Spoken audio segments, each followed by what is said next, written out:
What is going on, guys and girls? It's GhostRobo, and today we're here to talk all about The Walking Dead 400 Days DLC. Wrapped up that series lightning fast on the channel, and now ready to give you my full review and Season 2 predictions. Joining me today is the one and only Game Riot. How you doing, sir? Hello, GhostRobo. How you doing? I am doing very well. This was a really short DLC, only $5 though, so I feel kind of pretty fair for the price, but I want to get your take first. What did you think of this sort of official bridge between Season 1 and Season 2? I think if you like the season one, you're gonna love this. I mean, it's tons of like very very short stories. There's a few I didn't really like as much, but I think Vince was really cool, like storyline. Also not keen on Bonnie. I thought perhaps Shell was quite good. Those two stories, but Vince and Shell were the most strongest ones. But I think if you like the previous season, you're gonna love this and definitely want to see more. Yeah, definitely. It breaks down into 5 characters, and just to real quick let everybody know, in case you didn't, this is going to be filled with spoilers, so if you haven't played the episode or haven't seen it, go watch play first before watching this video. But yeah, I thought it was pretty cool the way that they kind of brought together 5 very small stories. I was a little disappointed by how short it was, but I thought it was kind of an interesting, just different method of storytelling. You know, the first Walking Dead season was very big on, hey, how can we tell a very fully featured story in a game setting and still make it engaging and interesting. And this was sort of taking that in a little bit different direction, but still making it very, I don't know, I thought fun and worthwhile to sit through.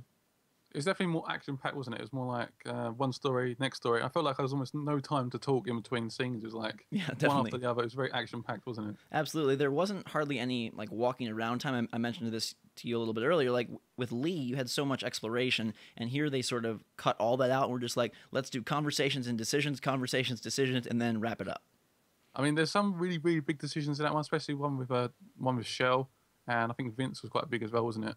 But I think the other ones were quite loose with big decisions, weren't they? I think, anyway. Yeah, I thought it was, I don't know, they kind of hyped it up as like, oh, all your past decisions play into this, and then these decisions will affect Season 2. And while I felt like the individual characters had some momentous decisions, like Shell deciding if she's going to run away with Becca or shoot Stephanie, and Vince who he's going to, blow off the leg of, but I couldn't really tell much how my past decisions impacted this really, or how this was going to lay into Season 2. And in fact, I found the ending quite awkward. Like, you were playing this Tavia woman, and I had no idea what she was up to, yet I was answering questions for her. Did you find that awkward at all? Yeah, it's like they sort of chucked you in there, didn't they? Like I thought it was like 5 characters, and then once the character was over, that was it almost. But then this random character comes out of nowhere, and then you start like piecing together. Like you sort of have to sort of think she's good or not. I know it's really weird. Like you're thinking, who is this character? Is she good or evil? Is she gonna betray us or is she good? It's just like really confusing.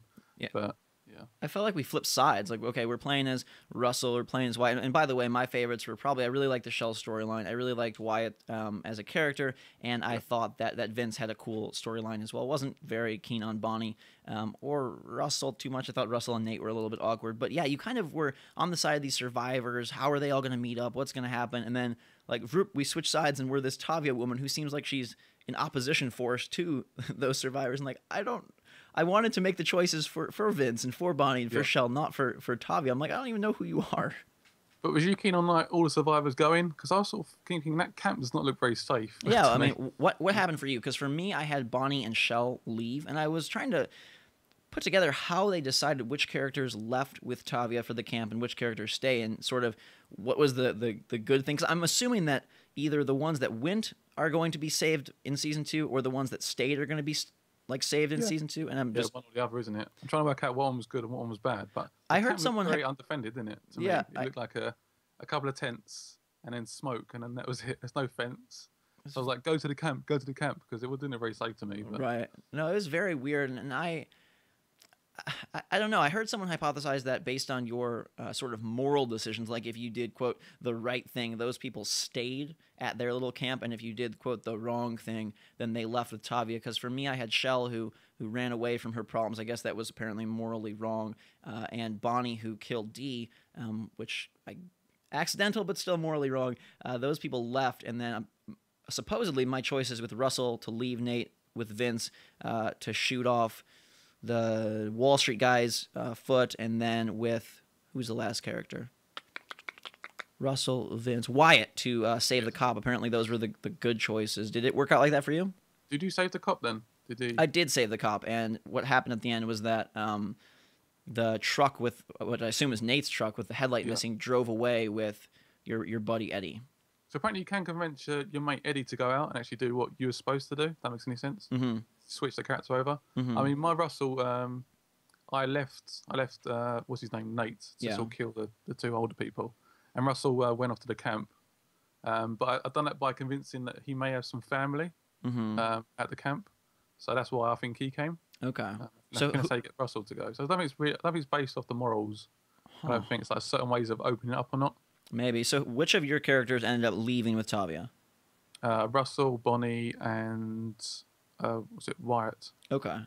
I'm really hoping that the ones that stayed are the ones that saved, because I definitely prefer Wyatt, Vince, and Russell over Bonnie and Shell. I'm just kind of confused about where this all leads to. I personally thought there was going to be more of a semblance of, okay, this is where season 2 is going to go. Like at the end, we'd see, an older Clementine, or at the end, we'd see some past location. I know there were definitely references to Carly or Doug's body on the side of the road, and some references to past locations. But do you have any clue, based on this, where they're going to go for the subsequent game coming this fall?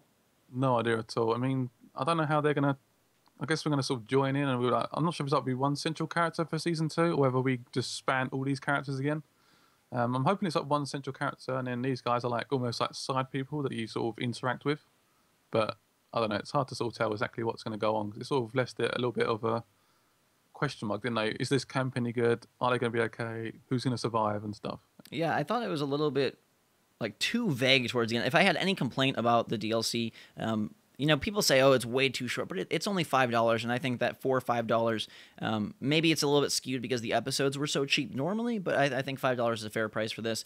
Nonetheless, I thought the ending was a little bit just too, like you said, too big of a question mark, and like we didn't learn, I don't feel anything. I mean, I guess we know these characters a little bit, and for me, that almost is a negative, because one of my favorite parts of Walking Dead was encountering new locations and encountering new NPCs and seeing who was going to join forces with us or not. So, I guess it goes one of two ways. Either all these characters are really the crucial NPCs, and that's kind of cool, kind of disappointing, or they factor in not much at all, and then it's like, what was the point of the 400 days? I mean, the only thing I liked about it is we sort of places like day 1, wasn't it? Vince was like day 1 or day 2 or something, and then it's like 400 days was like when you get to the last bit, the ending. Right. I like the fact that you can sort of piece together the story. So Nate and Russell sort of interact with the petrol station, or whatever you want to call it. Right. And obviously the petrol station gets overrun or something, and then everyone else dies apart from Shell, which is a bit weird. I thought Becca looked really weirdly like Clementine, almost like an older version. Yeah, I made mention of that as well. I mean, different hair, a little bit different voice, but yeah, at first I was like, is that older Clementine and she just got renamed or something? The only thing I can think that this clues us in on is that maybe the gap between season 1 and season 2 is 400 days, and that would reveal that it's not going to be like, 10 years in the future when Clementine's an adult. If it really is only a 400-day gap between season 1 and season 2, I would say that leads me to believe we're looking at a very similar situation and possibly similar cast of characters for the upcoming game. Yeah, definitely. I just don't like the fact that you sort of interacted with some of these characters and then they sort of got wiped out. So you got the 5 characters, didn't you? Then you got the additional characters like Danny, and they sort of just died off. They just disappeared. I guess they were sort of collateral damage that all. Yeah, it's really weird. Like, where did Nate go? And it's just like, what the hell's going on? It's really confusing. But if they decided to do a multi-character ordeal for the next season, would you be happy with that, or do you think it's a stronger game when you can really align with one dude and make all the choices? Because for me, that was the big difference. Like, I tried to put myself in the shoes of each character, and I constantly was like, I'm freaking bipolar, man, because now I'm Bonnie, now I'm Russell, now I'm Wyatt, and there wasn't that sort of overall unity of like, hey, I'm getting in tune with this person's mindset and with how they would choose to do things. Yeah, I mean, the only one I got really attached to was the one. Was it Shell, wasn't it? Where it was a little bit longer, the episode. Mm-hmm. I feel like I got attached to the really big decisions, and I was like thinking for ages, like, what do I do? Well, I think what made that one really cool was that they allowed a little bit of setup time. Like, you could explore the diner a tiny bit, went out in the back, and so there was a little bit of context for what was going on. The other ones just kind of dropped you into action, and then, like, boom, off to the races. Yeah, definitely. I mean, Russell wasn't too bad. You could sort of go around the bit, but it wasn't. I don't know. It felt like a bit all jumbled up almost. Where it's like action. Where I liked where you got attached to Lee and Clementine. Mm-hmm. You felt mostly attached to those 2 characters, and you wanted to sort of see how they sort of progressed over time. Yeah, I think they definitely should do one central character. I mean, obviously it's going to be a new hero. It's not going to be Lee again unless he gets some miracle cure. But I'm very interested to see how much they rely on season one versus telling a new story. And I think that's a difficult balance to strike because you're going to have a lot of people who really want to find out what happens to Clementine and really wants to find out where that world goes and all the different aspects of season one. And then I think some people will also like a totally new tale, and they're kind of between a rock and a hard place with that. Do you have any prediction on whether they go brand new storyline or sort of continue along with a couple new characters? I reckon that we're gonna just the start of season 2 will be Clementine. You'll be controlling her as a youngster, like almost the end of season 2, and it might skip like 400 days or something. Perhaps you meet like 2 of the characters. Joe, when you see those in the end of season 1, the very last episode, Clementine just sort of looking at the distance, and you see like 2 characters. Yeah. That could be 2 of these characters. Or yeah, something. I heard that theory as well. I thought I was just going to bring that up, actually. Really interesting that, like, what if those characters walking were these people from the game, and maybe they aren't really major players in season 2, but they serve as sort of the people she meets to lead into the the real. I mean, plot. she could be like the people from the camp or the people from up north or whatever. Right. Call it. So they could be interesting. Could be very cool. Well, Walking Dead 400 Days DLC, do you have any final thoughts? Like I said, I thought it was worth the $5. I was excited to get back into the world and more content. It was a little bit jarring just because there wasn't anyone, like you said, you could really attach onto, and no real familiar faces, at least from the main characters.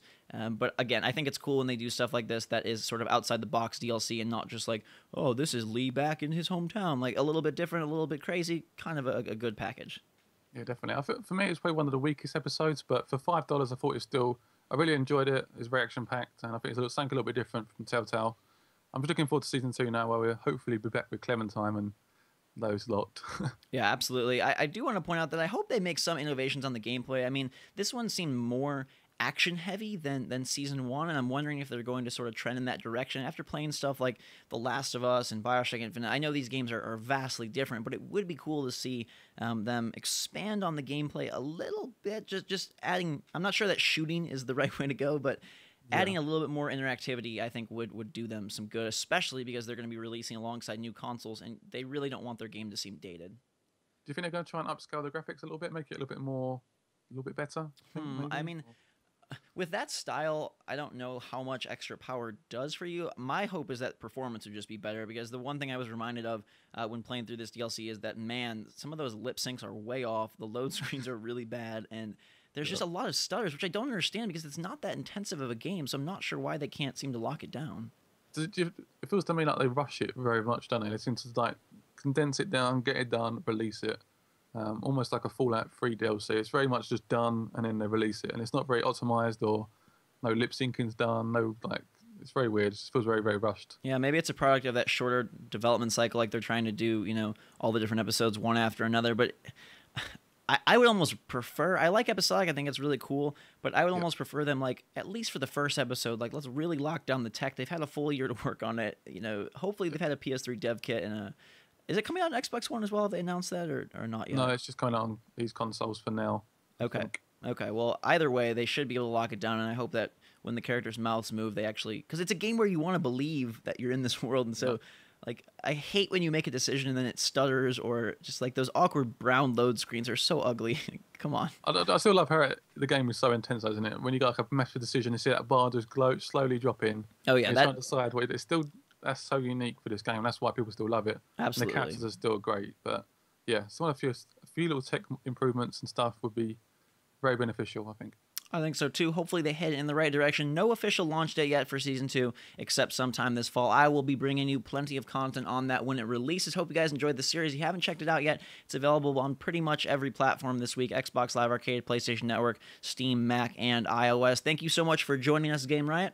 No problem. Thank you. I'll have a link to his channel down in the description below. And until next time, guys and girls, thanks so much for watching. Hit that like button if you enjoyed the video and are pumped for more Walking Dead. Until next time, everybody, drink some hot chocolate, and we will see you all later.